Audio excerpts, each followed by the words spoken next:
Vamos falar de Vasco, vamos falar de um jogador que a gente vai poder definir que jogou no Vasco. Mas olha, de qualquer forma, está de saída. Vamos falar sobre o Lucas Pinto. Vamos falar de uma treta que teve de um jogador do Vasco que está prestes a renovar. Um jogador que nem pertence ao Vasco, mas os dois brigaram. O Vasco já teve Edmundo e Romário brigando por causa de braçadeira de capitão. Agora tem dois volantes brigando, um que nem pertence ao clube, mas tudo bem. E vamos falar de a importância do Ramon seja tanta, não só na parte técnica de ter recuperado muitos jogadores que estavam mal, mas também da estrutura do clube. Deixaram, era um amadorismo só, que evoluiu com a chegada do treinador argentino. Tudo isso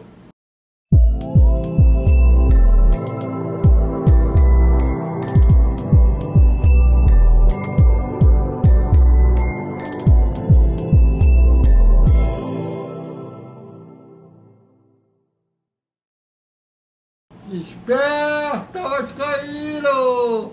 Salve, salve, galera do Vascão! Bom dia para todo mundo!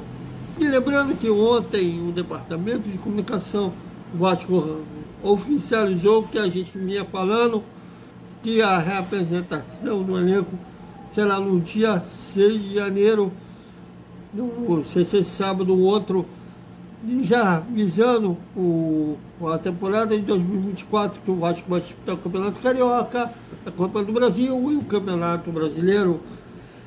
Esperamos, né, que o Vasco teve muito mais altos que teve em 2024. Né? Em 2023 foi um ano de novo para esquecer do Vasco, embora chegou na semifinal do Flamengo, tomou nas semifinais um total de 12 gols. Não chegou nessa, né? Em se classificar para a final no Cariocão. Depois, no Brasileiro, na Copa do Brasil, teve a proeza de ser eliminado por ABC. É aquele ABC que caiu para a Série D do Campeonato Brasileiro. E depois é o Campeonato Brasileiro, um primeiro todo bifo horrível. Chegou a terminar o turno, quase terminou o turno com 9 pontos. Na penúltima colocação, inclusive em matemáticos, chegaram a dar o Vasco com 80% de chance de cair. Mas aí chegou o Ramon Dias, fez uma campanha de G7, que é a campanha de G7 no retorno que o Paulo Braga se pegou na entrevista que fez a Joana Assis no Esporte TV, para se salvar, né? Evitar o rebaixamento, que seria, eu contaria aí o 6º rebaixamento, já que eu conto a não subida de 2021 a quinta queda. Espero até nunca mais. Né?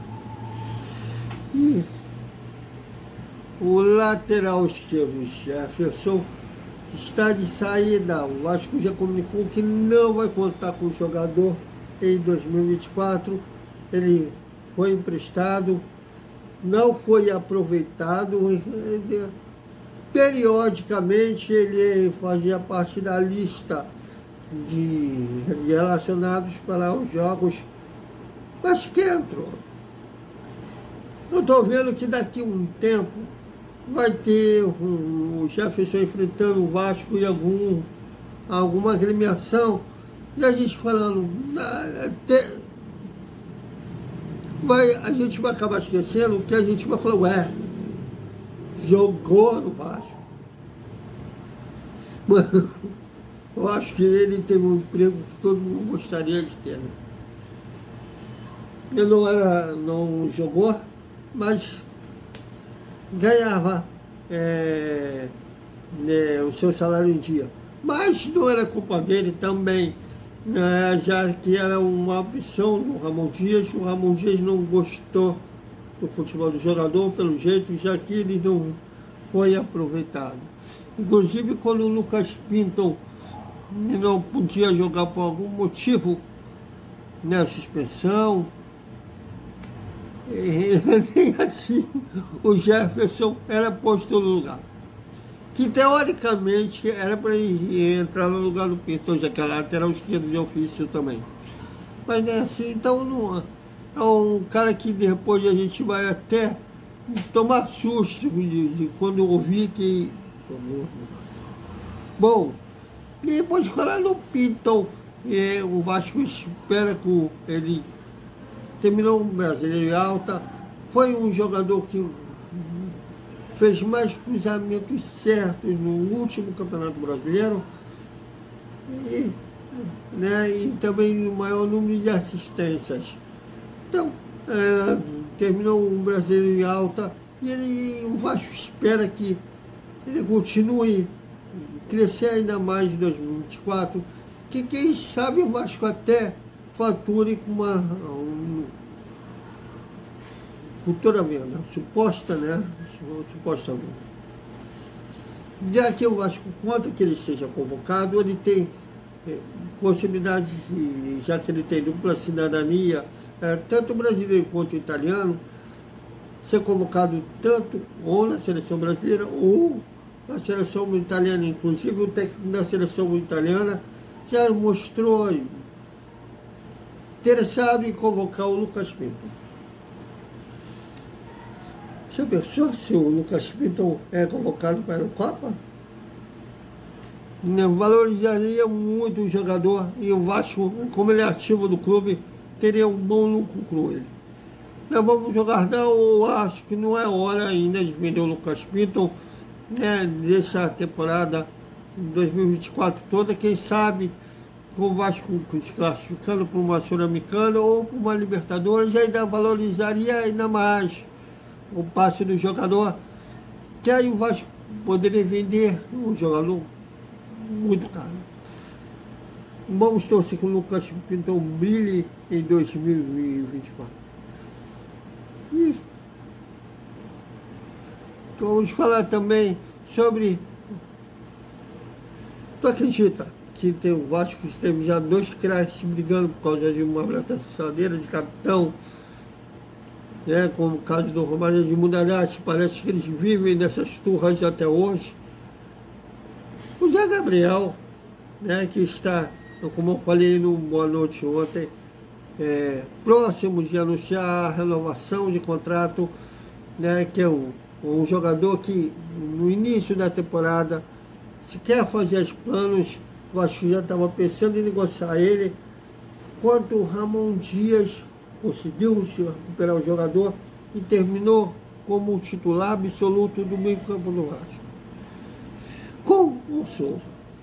O Souza estava se recuperando de uma cirurgia no menisco, que foi feita inclusive pelos médicos do Vasco.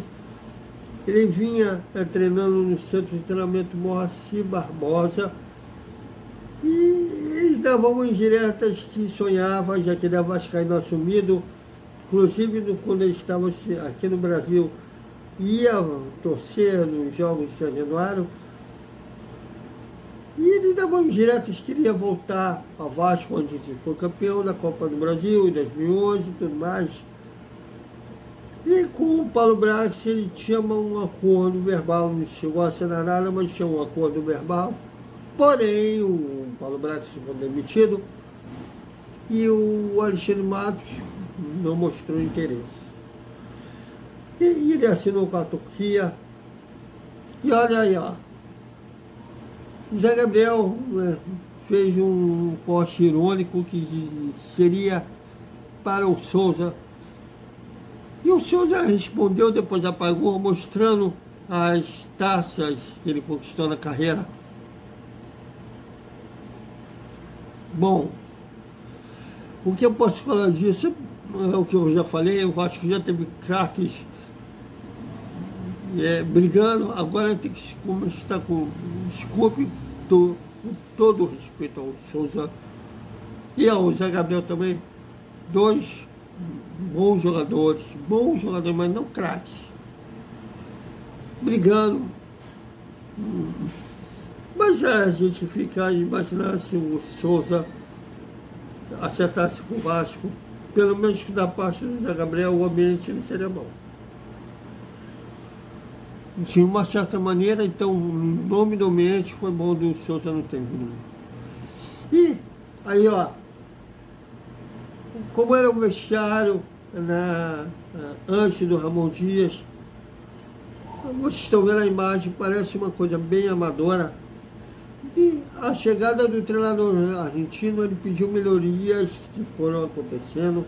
Inclusive, ele exigiu outras melhorias, não só no seu vestiário, como em todo o CT, que vão começar as obras para atender as exigências do treinador, para ver como um técnico de verdade faz uma diferença não só com os jogadores, mas também na estrutura de campo. É por essa e de outras que o Vasco afugou o laço e renovando o contrato com o Ramon Dias. Então é isso, galera. Até o nosso boa noite com o resumo da quarta-feira do Vasco. Até mais.